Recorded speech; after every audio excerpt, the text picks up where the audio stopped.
this house. There's some whores in this house. There's some whores in this house. There's some whores in this house. There's some whores in this house. There's some whores in this house.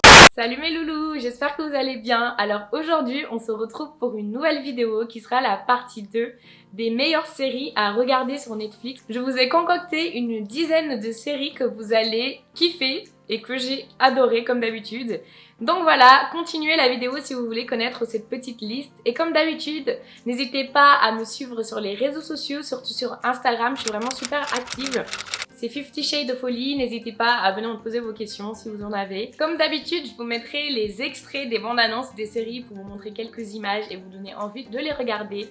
Et surtout, ne vous inquiétez pas, il n'y a pas du tout de spoil. En fait, je vous résume un peu le synopsis de la série et puis voilà, je vous dis pourquoi je l'ai aimé ou pas. Et surtout, si vous aimez bien mes vidéos et que vous voulez me soutenir, n'hésitez pas à vous abonner à ma chaîne, à mettre la petite cloche et à me laisser un petit pouce bleu pour voilà, me dire que vous avez aimé, etc. Et surtout, dites-moi en commentaire si vous avez vu les séries, si vous les avez aimées ou pas, et comme ça on pourra débattre. Et puis voilà, c'est tout.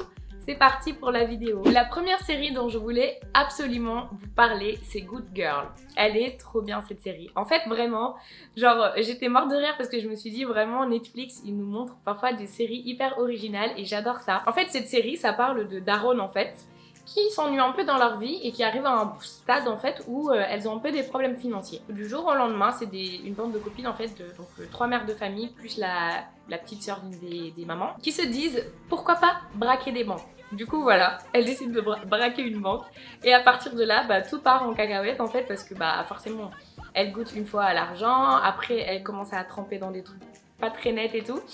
Et voilà en fait genre...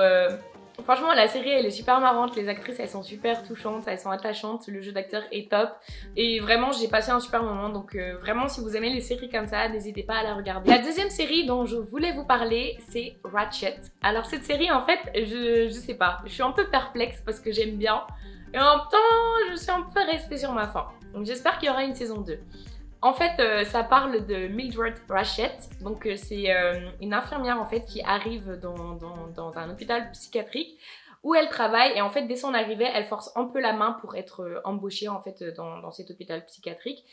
Et à partir de là, en fait, on voit qu'elle est pas si nette que ça et qu'elle a une histoire un peu sombre. En tout cas, depuis son arrivée, il y a des trucs chelous qui se passent et après, par la suite, on apprend un truc de ouf et tout, donc ce qui met un peu de peps dans la série.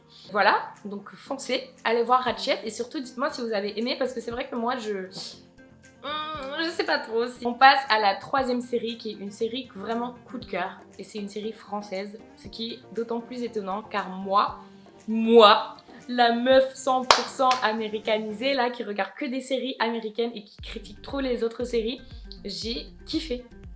Et cette série c'est Lupin. Franchement Lupin c'est trop bien. Genre la série elle est hyper bien faite. L'intrigue est ouf, le jeu d'acteur, en plus il y a Omar Sy, j'adore cet acteur. Vraiment genre, en plus l'histoire d'Arsène Lupin je la connais donc c'est un classique, je l'ai vu et tout. Et franchement quand j'ai vu la série j'avais un peu peur. Mais là vraiment la série elle a tout pour plaire. Le jeu d'acteur est ouf, il y a Omar Sy dedans, l'intrigue elle est géniale. Et voilà quoi, j'ai kiffé. On passe à la série suivante qui s'appelle Scorpion. Cette série est super cool. En tout cas, moi j'ai bien aimé. En fait, elle parle de l'histoire de Walter.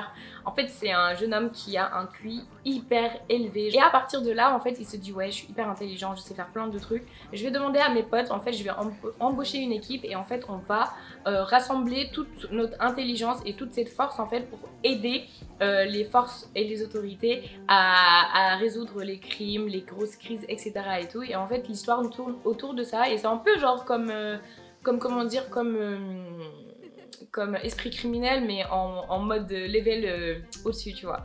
Donc voilà, je trouve que les personnages sont aussi attachants, ils sont marrants et tout. Et puis ils sont capables de te sortir de n'importe quelle situation quoi. Donc tu te dis waouh. On passe à la série suivante qui s'appelle The Innocent, qui est une série inspirée en fait du livre de Harlan Coben qui est un écrivain génial. J'adore ses livres, d'ailleurs j'en ai un qui est en train d'être lu.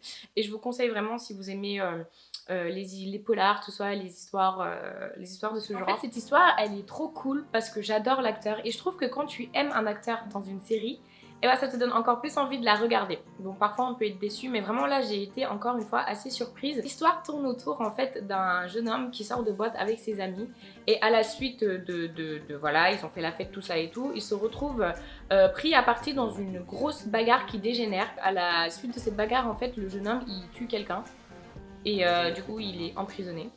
Et voilà, sa vie est détruite à cause de cet événement. Et en fait, pendant toutes ces années où il a purgé sa peine, en fait, il clame son innocence. Il explique que c'est pas lui, voilà, qu'il a pas tué, etc. Il essaie en fait de se défendre parce qu'il est innocent. Quand il sort, en fait, il décide de vivre sa vie, de recommencer sa vie, de tourner la page. Et en fait, il rencontre une femme. Et voilà, il commence à être heureux et tout. Sauf qu'à partir de là, tout part en couille. On est pris dans la série et vraiment, c'est ouf, franchement, j'ai vraiment kiffé. On passe à la série suivante qui est Shadow and Bone.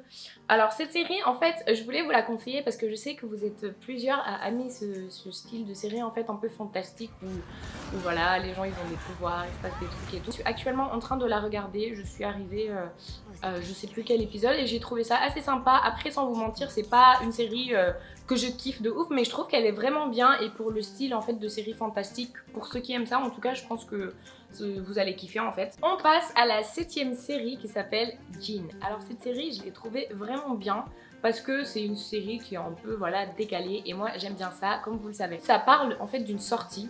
Une sortie scolaire en fait qui vire à l'enfer. En fait les jeunes ils vont en fait ça se passe en Jordanie et du coup ils décident d'aller visiter voilà un endroit spécifique et tout, et à partir de ce moment là il se passe des trucs hyper bizarres et en fait ils rencontrent des djinns et à partir de là il y a des disparitions, il se passe des trucs de ouf et tout, et il faut savoir qu'en fait les djinns ils peuvent prendre aussi l'apparence d'humains, donc ce qui est d'autant plus compliqué et du coup ça sème encore plus la pagaille parce qu'on ne sait pas vraiment qui est qui. Donc voilà, la série elle est superbe.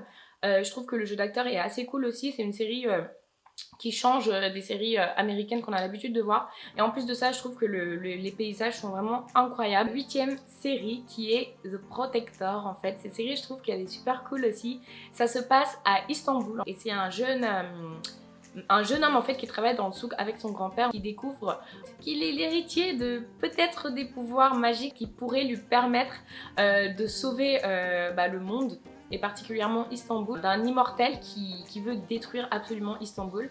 Et en fait la série tourne autour de ça et franchement elle se regarde facilement. Je trouve qu'elle est vraiment bien, genre au début j'accrochais pas trop parce que je me disais ouais bon voilà ça va être encore un truc super héros et tout, et franchement pas du tout. Je trouve qu'elle est vraiment super cool en fait, ça vaut le coup de la regarder. Avant-dernière série que je voulais vous conseiller, elle s'appelle The Serpent. En fait c'est une histoire qui se passe à Bangkok et en fait on a deux personnages qui se font passer pour des diamantaires, donc c'est des personnes qui vendent des diamants je suppose, hein, logiquement, et en fait ils font que escroquer les touristes et en plus de ça ils les tuent. Donc voilà, la série tourne autour de ça et franchement elle est sympa, en plus elle est un peu décalée, ça se passe dans les années 70-80 si je ne me trompe pas, et du coup voilà leurs vêtements sont décalés, c'est une autre époque quoi, donc voilà, foncez. Et enfin on passe à la dernière série que je voulais vous conseiller. En fait sans vous mentir c'est pas vraiment une série mais c'est une telenovela que j'ai découvert sur Netflix qui s'appelle La Reina de Flow. Et mon accent espagnol il est pas mal hein. En gros c'est une série qui parle d'une jeune femme qui s'appelle Yemi Montoya. Elle vit en Colombie il me semble, ou au Brésil, je sais plus, en tout cas dans un pays d'Amérique latine où voilà il y a la pauvreté tout ça, il y a les problèmes de gangs qui viennent un peu racketter les familles démunies et qui ont déjà du mal à s'en sortir. Et en fait de là elle rencontre Charlie qui est un mec qu'elle kiffe, qui est au collège avec elle, et puis il y a Juancho qui est son meilleur ami. Donc à partir de là ils se lient tous les trois d'amitié, tout ça et tout, ils décident de faire un groupe pour faire de la musique. À partir de là, Charlie il voit que Yemi a du potentiel, donc il décide de la piéger en jouant avec ses sentiments, donc ça veut dire qu'il lui fait croire qu'il est amoureux d'elle. Et le jour où ils doivent aller justement signer à New York avec un producteur pour pouvoir enfin lancer leur groupe et lancer leur carrière, il met de la drogue dans sa valise, donc Yemi se fait attraper, elle prend 17 ans de prison. Et à partir de là, c'est l'enfer pour elle. Donc voilà, on arrive à la fin de cette vidéo. Je vous ai présenté les 10 séries qu'il faut absolument que vous alliez voir. Donc dites-moi en commentaire si vous les avez déjà vues ou si vous allez aller les voir. Et surtout dites-moi si cette vidéo vous a plu. On se retrouve prochainement pour une nouvelle vidéo et je vous fais de gros bisous. Mouah.